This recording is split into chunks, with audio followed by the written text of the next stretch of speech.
जरा सोचिए, एक प्लेन टेक ऑफ करता है और फिर गायब हो जाता है पूरे 37 साल के लिए, और फिर एक दिन अचानक वो वापस आ जाता है। ये सुनने में ही नामुमकिन लगता है ना? यही कहानी है पैन एम फ्लाइट 914 की, एक ऐसी उड़ान जिसने दशकों तक दुनिया को हैरान परेशान कर रखा है। ये सवाल ही अपने आप में दिमाग को चकरा देता है। क्या ऐसा होना मुमकिन भी है? और अगर हाँ, तो फिर इतने सालों तक उस प्लेन के यात्री कहाँ थे? क्या हुआ उनके साथ? यही वो सवाल है जो इस पूरे रहस्य की जड़ में है। एक पल के लिए खुद को 1992 के कारकस एयरपोर्ट के एयर ट्रैफिक कंट्रोलर की जगह रखकर देखिए। आपके कानों में अचानक ये रेडियो कॉल आती है, एक ऐसी आवाज, एक ऐसा मैसेज जो सीधे सीधे 1955 से आ रहा हो। उस पल के शॉक और कंफ्यूजन को बस महसूस करके देखिए। तो चलिए, कहानी के पहले हिस्से में चलते हैं। उस रहस्यमयी दिन जब आसमान से मानो एक भूतिया जहाज जमीन पर उतर आया। साइमन बुलिवर इंटरनेशनल एयरपोर्ट पर वो एक बिल्कुल आम सा दिन था। रोज की तरह काम चल रहा था, लेकिन कुछ ही पलों में सब कुछ बदलने वाला था। कंट्रोल टावर में बैठे लोगों की नजरें रडार पर अटक गईं। वहां एक अनजान जहाज था जिसके बारे में किसी को कोई जानकारी नहीं थी। कंट्रोल टावर में पूरी तरह से हड़कंप मच गया था। वजह? सामने जो जहाज था वो आज के जमाने का लग ही नहीं रहा था। वो एक पुराना डगलस DC-4 मॉडल था, जिसमें कोई मॉडर्न टेक्नोलॉजी नहीं थी। उसका ट्रांसपॉन्डर कोड, मतलब उसकी डिजिटल पहचान, सिस्टम में थी ही नहीं। और सबसे अजीब बात, वो पैन एम एयरलाइंस का था, जो 1 साल पहले ही बंद हो चुकी थी। तो फिर ये जहाज आया कहाँ से? और फिर जो हुआ वो तो किसी साइंस फिक्शन फिल्म जैसा था। जहाज का दरवाजा खुला और उसमें से जो यात्री बाहर निकले वो ऐसे लग रहे थे जैसे सीधे किसी टाइम कैप्सूल से निकल कर आए हों।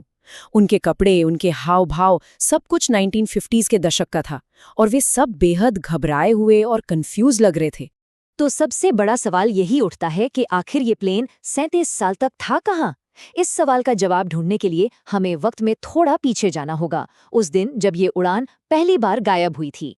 ये टाइमलाइन इस कहानी की पूरी अविश्वसनीयता को सामने रखती है। 2 जुलाई 1955 को उड़ान भरने वाला जहाज 21 मई 1992 को वापस आता है। पूरे 37 साल का गैप, जैसे वक्त इन लोगों के लिए थम सा गया हो। 1955 में जब ये जहाज गायब हुआ था तो एक बहुत बड़ा सर्च ऑपरेशन चलाया गया। समंदर को छाना गया, लेकिन कुछ भी नहीं मिला। न जहाज का एक टुकड़ा, न कोई और निशान। वो प्लेन जैसे बस हवा में ही घुल गया था। और यही बात 37 साल बाद उसकी वापसी को और भी ज्यादा रहस्यमयी बना देती है। तो अब आते हैं कहानी के उस मोड़ पर जिसने इस लोकल किस्से को पूरी दुनिया में फैला दिया और इसे एक ग्लोबल सेंसेशन बना दिया। ये वो सनसनीखेज हेडलाइन थी जिसने दुनिया भर में आग लगा दी। एक टैब्लॉइड था, वीकली वर्ल्ड न्यूज, जिसने इस कहानी को ऐसे छापा जैसे ये कोई पुख्ता खबर हो। वीकली वर्ल्ड न्यूज ने अपनी कहानी में दम डालने के लिए कई सबूत भी पेश किए। कुछ धुंधली तस्वीरें थीं, एक एयर ट्रैफिक कंट्रोलर का कथित इंटरव्यू था, और पायलट के घबराने और फिर से प्लेन उड़ा के ले जाने की एक पूरी नाटकीय कहानी थी। सुनने में ये कहानी किसी जबरदस्त थ्रिलर फिल्म जैसी लगती है ना? पर क्या इसमें जरा भी सच्चाई है?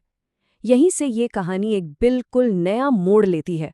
अब हम कहानी सुनने से आगे बढ़कर इसकी पड़ताल करेंगे। तो चलिए अब जरा जासूस बनकर इस कहानी की तह तक जाते हैं और देखते हैं कि सच और झूठ के बीच की लकीर कहाँ है।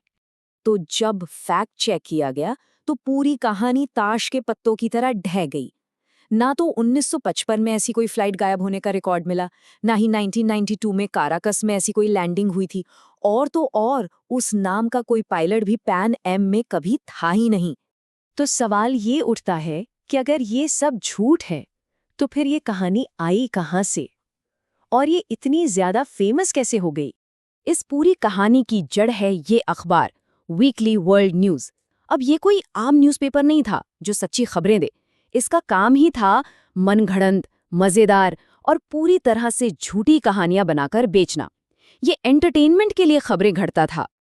और ये समझना बहुत दिलचस्प है कि कैसे एक झूठ इतना बड़ा बन जाता है। देखिए, हुआ ये कि पहले किसी लोकल अखबार ने मजाक में कहानी छापी, फिर वीकली वर्ल्ड न्यूज ने उसे उठाकर और मिर्च मसाला लगाकर पूरी दुनिया में फैला दिया, और फिर जब इंटरनेट आया तो ये कहानी अमर हो गई।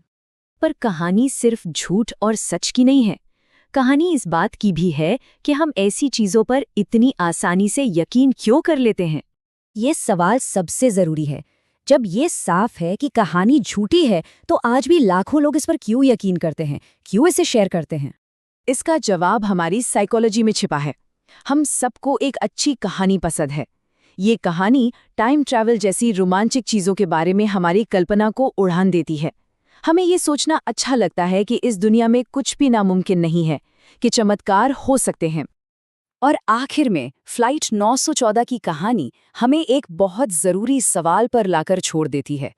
आज के इस डिजिटल युग में जहां हर सेकंड में नई जानकारी आ रही है, ऐसी और कौन सी कहानियां हैं जिन्हें हम बिना सोचे समझे सच मान रहे हैं?